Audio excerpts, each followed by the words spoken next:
전 남편 살해 혐의로 기소된 고유정의 첫 공판에서 계획적인 범행 여부를 놓고 치열한 공방이 오갔습니다. 해마다 줄고 있는 친환경 농업의 실태와 구조적인 문제를 이슈 추적에서 연속 보도합니다. 대기업 계열사의 불참으로 렌터카 총량제가 표류하는 가운데 제주 업체들이 반발하자 다시 증차를 허용해 논란이 일고 있습니다. 음식점에서 창문을 닫은 채 숯불을 피웠다 일산화탄소에 중독되는 사고가 발생해 각별한 주의가 필요합니다. 시청자 여러분 안녕하십니까? 뉴스데스크 제주입니다. 전 남편 살해 혐의로 구속 기소된 고유정에 대한 첫 공판이 열렸습니다. 고유정이 모습을 드러내자 시민들의 분노가 쏟아졌고 검찰과 변호인은 계획 범행 여부를 놓고 치열한 공방을 벌였습니다. 박성동 기자입니다. 호송차에 오르려던 고유정이 한 시민에게 머리채를 붙잡힙니다. 고 씨가 겨우 호송차에 올랐지만 차를 막아서고 창문을 두드리는 등 흥분한 시민들은 쉽게 분을 사귀지 못합니다. 검찰 송치 뒤 2달 만에 모습을 드러냈지만 여전히 고개를 숙이고 긴 머리로 얼굴을 가린 채 법정에 섰습니다.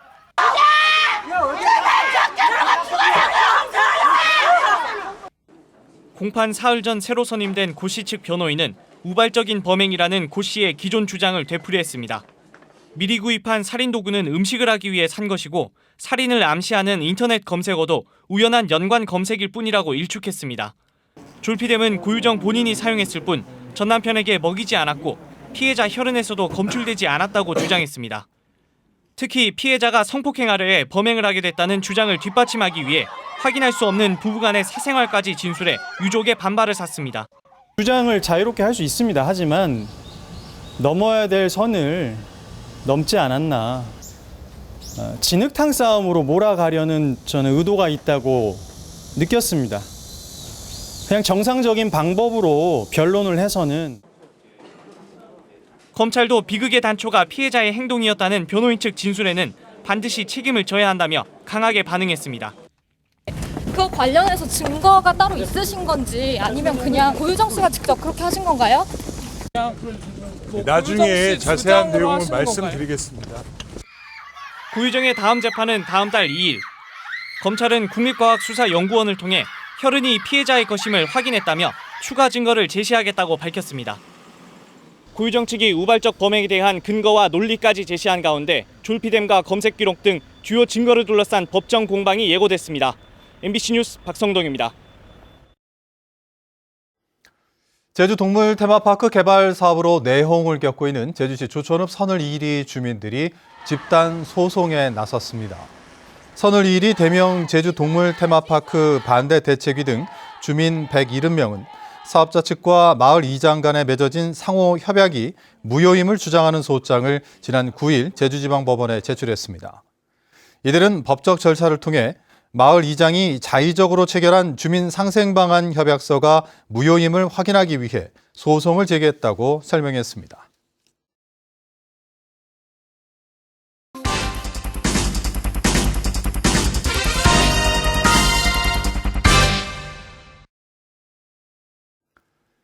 최근 제주에서 친환경 농사를 짓던 60대 부부가 극단적인 선택을 하는 일이 있었습니다.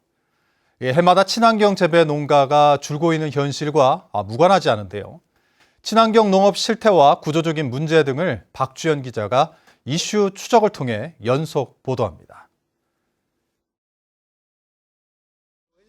친환경 농업 1세대인 김창붕 씨.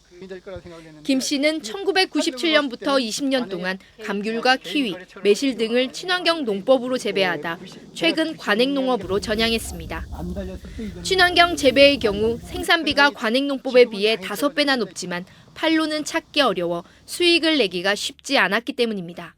투자한 그 출자금이 점점 갚아나갈 수가 없는 이런 상황이 되고 이러다 보니까 이제 결국은 이거를 바꿔야 친환경을 바꿔야만이 이제 자기 부채를 메꿔 나갈 수 있다는 결론이 나와가지고 친환경 인증 농산물 생산에서부터 판로까지 어려움이 많다 보니 친환경 농업을 포기하는 농가들이 속출하고 있습니다. 지난해 제주 지역 친환경 농가는 1,098가구로 친환경 재배 농가 수가 가장 많았던 8년 전에 비해 250여 가구나 줄었고 인증 면적도 2,123헥타르로 23%나 줄었습니다. 2007년부터 본격적으로 시작된 친환경 농업은 안전한 먹을거리에 대한 관심과 정부 지원에 힘입어 2012년까지 성장하다 이후 감소세를 이어가고 있습니다. 제주도는 친환경 농업을 육성하겠다며 해마다 200억 원대의 예산을 투입하고 있지만 정작 친환경 인증 농가에 실질적으로 돌아가는 예산은 40%대에 그치면서 친환경 농업은 오히려 쇠퇴하고 있습니다. 차익에 대한 보전하게 되면은 우리 농가도 살아나고 소비자들도 많이 선호해서 좀 판매가 많이 되다 보면은 친환경이 좀 좋아지지 않을까 이렇게 생각이 듭니다. 2008년 친환경 농업 시범도로 지정됐던 제주도. 안전한 먹을거리에 대한 수요는 커지고 있지만 친환경 농업은 오히려 위축되고 있습니다. MBC 뉴스 박주연입니다. 서귀포 의료원을 제주대병원에 위탁 운영하자는 서명 운동이 시작됩니다. 서귀포시 관광협의회와 상공회 등 7개 단체로 구성된 서귀포 의료원 제주대학교 병원 위탁 운영 추진협의회는 오늘 서귀포시청에서 기자회견을 열어 서귀포 지역의 열악한 의료 서비스를 개선하기 위해서라도 반드시 위탁 운영돼야 한다며 시민 서명 운동을 진행하겠다고 밝혔습니다. 한편 서귀포 보건소가 지난달 서귀포 시민 500명을 면접 조사한 결과 81.2%가 서귀포 의료원을 제주대병원에 위탁 운영하는 데 찬성했습니다. 제주도가 교통 혼잡을 줄이겠다며 렌터카 총량제를 도입한 지 1년 가까이 되고 있습니다. 대기업 렌터카 업체들이 불참하면서 반쪽짜리 시행이 되고 있는데요. 이미 자율감차를 한 도내 업체들마저 반발하면서 다시 증차를 허용하기로 했습니다. 김항섭 기자의 보도입니다. 제주 시내의 한 렌터카 업체입니다. 이곳에서 보유 중인 렌터카는 모두 260여 대. 제주도의 렌터카 감차 정책에 따라 30여 대를 줄이면서 지난해보다 매출이 10%나 감소했습니다. 이 여름에 매출을 올려서 비성수기 때 이 매출 올린 걸 갖고 좀 이렇게 대비해 나가는 추세인데 지금 이 성수기에 차량을 줄여버린 그 대수만큼의 피해는 상당히 막심하다고 볼 수 있습니다. 제주에서 영업 중인 렌터카 업체 105곳 가운데 총량제에 참여하고 있는 업체는 80곳, 모두 2,700여 대를 감차했습니다.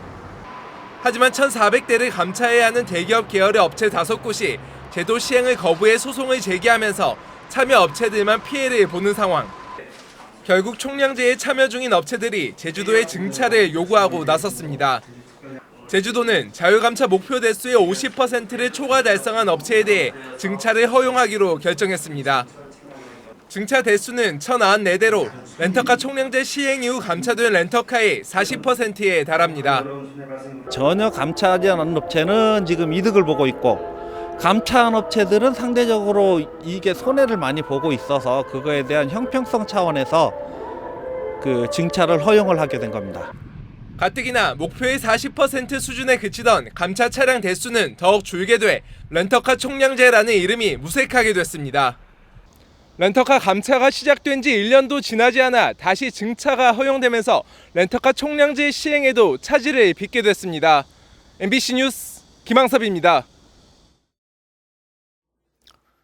음식점에서 손님들이 집단으로 일산화탄소에 중독되는 사고가 발생했습니다. 창문을 닫은 채 숯불을 피웠다가 이 실내에 일산화탄소 농도가 높아지면서 발생한 것으로 보입니다. 이소연 기자가 취재했습니다. 서귀포의 한 음식점.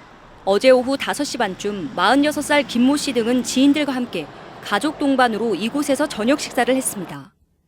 21명이 함께 2시간 반가량 식사를 마치고 식당에서 나오자마자 어린이 4명이 현기증을 호소하며 쓰러졌습니다. 혈중 일산화탄소 농도가 정상 수치보다 높게는 10배 이상 나와 일행 중 17명이 고압산소 치료를 받았습니다.